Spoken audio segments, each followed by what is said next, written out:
আপনাদের 4টা সাড়ে 4টা থাকতে হয় কারণ রক্তদান হচ্ছে সকাল থেকে করেছিলাম আর 12টার পরে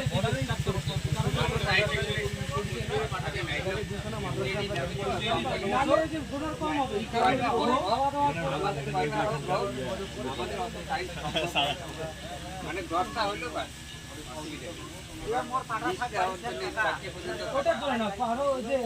বললো তো ওরা খাওয়া দাওয়া করলো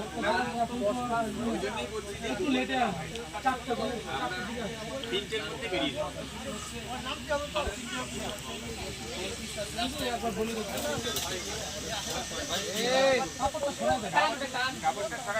খুলে দেন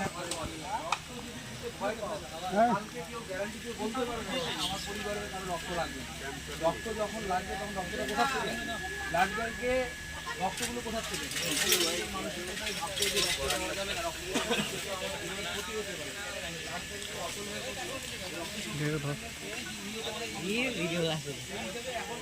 রক্ত দিচ্ছে মানুষের হিসেবে আমরা নিজে চালাচ্ছি আমাদের প্রতিনিয়ত আমরাও ডোনেট করি আমি করেছি তো আমি নিজের অভিজ্ঞতা শেয়ার করে বলছি রক্তদান করলে কোনো শরীরের ক্ষতি হয় না বরঞ্চ শরীরের সব দিক থেকে রক্তদান করা একেবারে অনেক মানবিক কাজ একেবারে জীবন